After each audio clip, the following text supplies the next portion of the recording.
আজকের এই ভিডিওতে এমন একটা জ্বরের কথা বলবো যে জ্বরের সমস্যায় আক্রান্ত হয়ে অনেকেরই অনেক বেশি জটিলতার মধ্যে পড়েন। এই জ্বরগুলো মাসের পর মাস শরীরের ভিতর থাকে এবং শরীরকে আস্তে আস্তে আস্তে আস্তে একদম নিস্তেজ করে দেয়, দুর্বল করে দেয়। মেজাজ খিটখিটে হয়ে যায়, ধৈর্য ক্ষমতা কমে যায়, অল্পতেই রাগারাগি, ঝগড়া বিবাদ, সংসারে অশান্তি, কাজ করার ক্ষমতা কমে যাওয়া, মোট কথা শারীরিক, মানসিক, সাংসারিক সব দিক থেকে একদম বিপর্যস্ত একটা অবস্থা তৈরি করে। তো এইরকমই চোরা জ্বর, জীর্ণ জ্বর, এই জ্বরের ব্যাপারে আজকের এই ভিডিওতে কথা বলবো। এবং এমন কিছু জ্বর আছে যে জ্বরগুলো দেখা যায় যে দিনের মধ্যে একবেলা নির্দিষ্ট একটা সময়, ধরেন দুপুর বেলা অথবা বিকেল বেলা, অনেক সময় মধ্যরাতে, শেষ রাতে, এরকম এক এক সময় জ্বর আসে। তো এই জ্বরগুলো দীর্ঘদিন চলতে থাকলে আস্তে আস্তে তার শরীরের অবস্থা খুব খারাপ হয়ে যায় এবং শরীর দিন দিন দিন দিন দুর্বল হতে থাকে। তো এই যে জ্বরটা, যে এই যে সমস্যাটা আছে, এই জ্বরটা আপনি কিভাবে সমাধান করতে পারেন, কি ধরনের ঔষধ খেলে একেবারে এই জ্বরটা নির্মূল হতে পারে, সেটা নিয়ে আজকের এই ভিডিওতে কথা বলবো। প্রথমত বলবো হলো যে এই ধরনের জ্বর দূর করার জন্য হোমিওপ্যাথিতে অনেকগুলো ঔষধ থাকলেও মেইন বিষয়টা হলো যে রোগের এবং রোগীর একদম মানে ফুল তথ্যগুলো এবং তার লক্ষণগুলো ঠিকঠাক মতো জানা জরুরি, এবং তার উপর নির্ভর করে আপনার মূলত ঔষধ সেবন করলে তবেই এই ধরনের জ্বর একেবারে বিদায় হয়।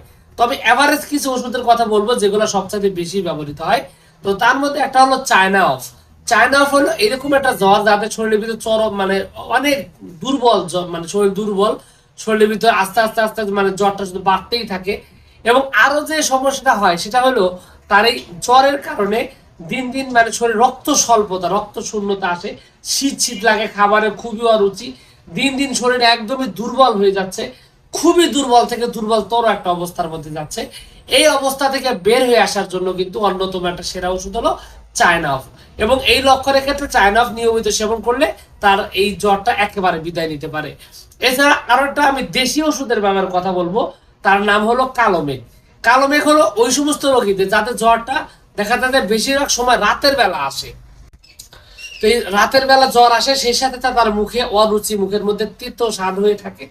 এবং আরো যে সমস্যাটা হয় সেটা হলো যে মানে হাত পা শরীর কাঁপাকাঁপি করে জ্বর আসে, শরীর দিন দিন দিন দিন দুর্বল, শুকিয়েই যাচ্ছে। এই লক্ষণে যে ওষুধটি তার নাম হলো কালো মেঘ। এটা সম্পূর্ণ একটা দেশি একটা ওষুধ। তো এই দেশি এই ওষুধটা নিয়মিত সেবনের ফলে এই ধরনের জ্বরের সমস্যা একেবারে মানে স্থায়ীভাবে সমাধান করতে সক্ষম। এছাড়া যাদের ঘন ঘন পিপাসা লাগে, পানি একটু পর পর পানি পিপাসা লাগে, হাত পা শরীর জ্বালা পোড়া করে, কিন্তু পানি ভিজাইলে বা ঠান্ডা জায়গায় গেলে মানে শান্তি অনুভব হয়, আরাম অনুভব হয়, এই লক্ষণের ক্ষেত্রে কিন্তু আর্সেনিক অ্যালব একটা গুরুত্বপূর্ণ ওষুধ। আর্সেনিক অ্যালব এই সমস্যাগুলো সমাধান করতে বিশেষভাবে কার্যকরী। এছাড়া আরো বেশ কিছু ওষুধ রয়েছে, যেমন আপনার ন্যাট্রাম নিউর রয়েছে এই ধরনের জ্বরের সমস্যা দূর করার জন্য। নাক্স ভূমিকাও একটা গুরুত্বপূর্ণ ওষুধ। এই নাক্স ভূমিকাও কিন্তু এই সমস্ত চোরা জ্বর, নরম জ্বরের ক্ষেত্রে লক্ষণ ভেদে যদি ব্যবহার করা যায় তাহলে কিন্তু একেবারে স্থায়ীভাবে সমাধান করতে সক্ষম।